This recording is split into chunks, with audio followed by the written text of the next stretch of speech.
Hi, sweeties. How are you doing? Welcome to Naya Sim. And thank you all so much for all the love and support. Hope you all are doing great. So I came across this black man's video, and also I decided to also talk about Andrew, the man that was like, part of the reason why those British men were getting, like, they were not getting backlash because they deserve whatever they got or something. So the truth is that some of these white men do not know how racist they are, right? And they also do not agree to it. They think everything is a joke. They think, like, whatever that happened is something that people should never talk about because, I mean, people that crack jokes or comedians are supposed to use some certain things to make jokes and all that, and nobody should find it offensive. And then, see, I love the fact that also he also came for those men, right? This is to tell them that most times when you are on a table with people and you let them do some certain things, when you are not there, you do not have any immunity. If they can talk trash, people that look women, black women, they can also say anything about you behind you, right? So that is very good for them. So it's okay for them to crack irresponsible jokes, right? And think everybody is going to have it. Number one is that this man is not a black man. He does not have a black wife. He got nothing. And most of them do not even have black friends.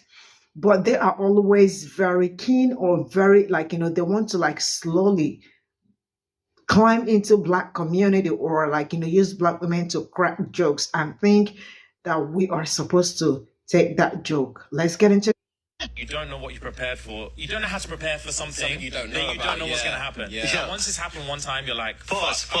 You know what's mad funny about this? Is that they had shit that they asked to take out the episode. You know what they didn't ask to take out? Your racist slander. They had shit. Their producer, whatever, was like, "Hey, we really think that's inappropriate. We'd like to take that out. That's very their fight and flight instinct really kicked in after the power down." But with that joke about the black women, nothing really seemed. The fight or flight wasn't really there. Your delivery was too good. Maybe they were seduced by a delivery. They're young into this content game. Yeah, exactly. And this is what happens with a lot of people who are like funny on the internet, but they're not comedians. So they are still concerned about cancellation. I think comedians, we understand that being funny is saying inappropriate things. Yeah. Sometimes that thing that's inappropriate is something about you. Sometimes it's about other people. It's like scary in the beginning. You really think you're going to be canceled. You're worried. I'm sure that they have, people that they have to take care of. And they're like, uh-oh, what if I have to go back and I have to get a regular job? Is it all over? I completely have empathy for that. I get that. What they don't realize is by apologizing, you're just amplifying it. Yeah. The people that are upset at this, the majority of them don't even listen to the podcast. A lot of them are probably resentful of your success. And they're like, why the fuck should these guys make all this money? And they're just like reacting to stupid videos on the internet and like telling stories. They're just friends. I'm just friends. Yeah, I'm just friends. Why can't I have millions of dollars like they have? They really think it's their community. Your community still loves you. Your community still knows you. And if you actually have a community, like you say, which I do believe you do, they're not going to immediately throw you away because of one clip where you're laughing at a clear fucking joke. I was at the live show. They're not going anywhere. Your fans fucking love you. You said the live show was amazing. It was amazing. And your fans fucking love you. They're not going anywhere. And this is hopefully the learning moment, is that you have empowered those people that are trying to cancel you. Remember, the people trying to cancel you get off on you being canceled. You having to come out and apologize and bend to their whim and change the disposition of who you are. And it is a change, right? Because you have the ability to edit it out. You chose not to edit it out. Didn't mean anything to that. You only want to edit it, or you only want to talk about it now because of the negative reaction. If nobody reacted to it, you wouldn't go back and be like, we feel horrible and we have to protect our community and all this other bullshit you're saying. The learning lesson here is not apologize, because you're just going to empower these people who aren't even part of your community in the first place. You guys have built something with people who actually know you and care about you, and one thing that happens could never sway them. Especially on a podcast where you're joking around. Like, it's ridiculous. That's a learning lesson. And I think also when you're first going through that, you think about, oh, we have black female fans. I appreciate them so much. I think they must be so hurt by this.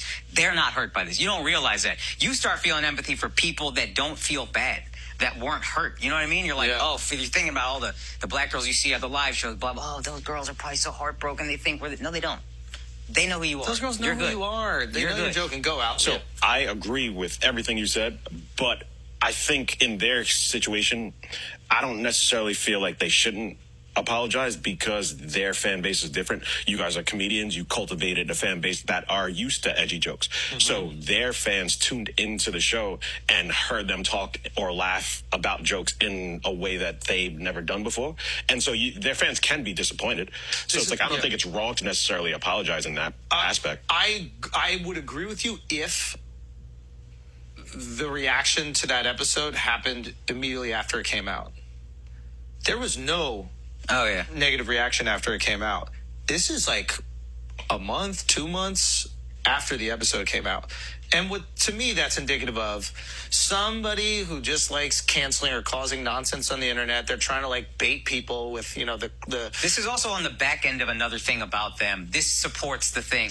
People are already not liking them for whatever reason. And it's not because of them. It's because they're resentful, hateful, angry, bitter, jealous people who see these guys fucking killing it, being happy, having fun. And that's why I felt bad that like they're using us as a tool.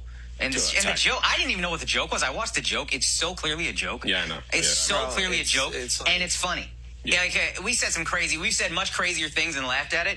That was so quick and so funny and such a turnaround that you just have to laugh at it. It's just taking what you said and then turning it around back on. When you think about the two podcasters from the UK, is we don't know if the black experience there is the same as the black experience for African Americans or black people that grew up in America. I'm sure to be on this media tour in the US and to sit with Andrew Schulz was a big thing for them. I don't care if it was a big thing. And in addressing Andrew Schulz, who I do think is funny, who sits with Charlemagne and has some of these discussions about the culture, I believe he got too comfortable. So I would like to explain some things to him. I want to explain to him the black experience, the black woman experience from my point of view.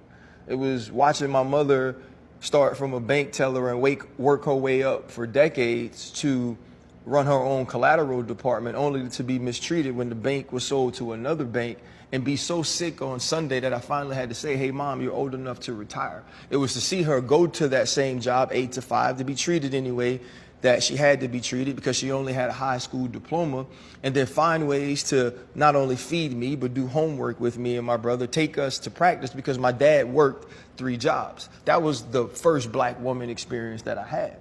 Right. The second black woman experience I had is marrying a black woman and watching her sleep on my cot as doctors try to figure out why I'm 140 pounds and I'm a 30-year-old man who was 205 pounds a month before that. Her telling me months after that she would just go in the bathroom and cry every night in the hospital because she didn't want me to worry about her because I was so sick. Right? For her to hold my family together so I could be in the household with my children when I was doing things and I wasn't shit.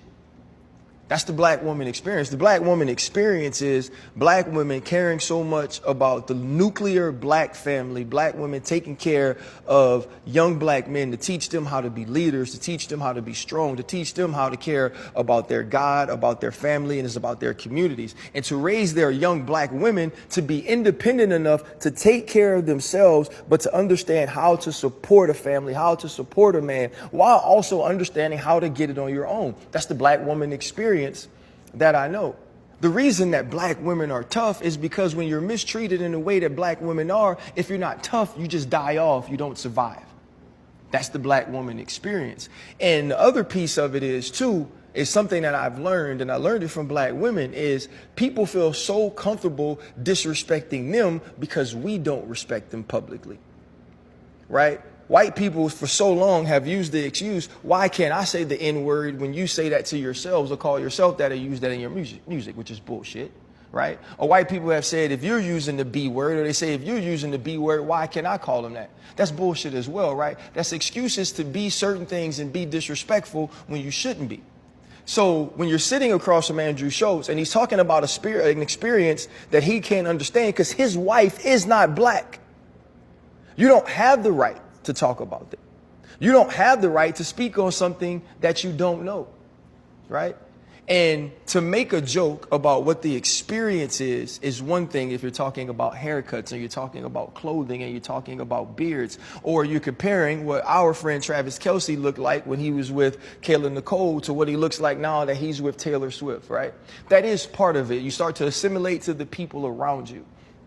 What you're not going to do, though, is be disrespectful and say you have to develop a defense mechanism because of alleged violence. Black women aren't violent. Black women don't just walk around to beat people or to be angry or to be treated a certain way. No, black women, to me, were the entire front line of the Alton Sterling protest when he died, when he was killed by cops in Louisiana. Black women are on the front lines of everything that's about us. Black women understood that they had to take a back seat because as we were fighting for rights in our country, that we as men were going to be able to get through the door before they were. So they decided to push us forward and give us ideas and give us help and give us support and be our biggest cheerleaders because they knew we'll have an opportunity to get in the door first. The problem is, so many times now we're getting in those doors and we aren't reaching back and bringing them through that same door with us.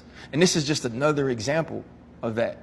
So whoever is Andrew Schultz's black friend, Charlemagne, you're his black friend, sit him down, talk to him, tell him what the black woman experience truly is, because he ain't married to one and he's obviously never been around enough of them to know how strong, how beautiful, how independent they could be while also being supportive, how much black women have done to create this entire world that we all live in and the way that they've poured in it. I'd rather be upset, but I know if I'm upset and I'm loud, that just plays into the same angry black woman trope to the black man trope that he wants us to depict. And I refuse to give him that. You know, I am sick and tired of comedians using the excuse that it is a joke to justify their bigotry, saying that it's just words, that people shouldn't be offended. But that is a fallacy because words have power. Words have meanings. Words can be the deciding factor on whether or not somebody is considered human, on whether or not someone is deserving of protection. Words create laws and policies that regulate and police our everyday lives. Words have the power to demonize entire communities.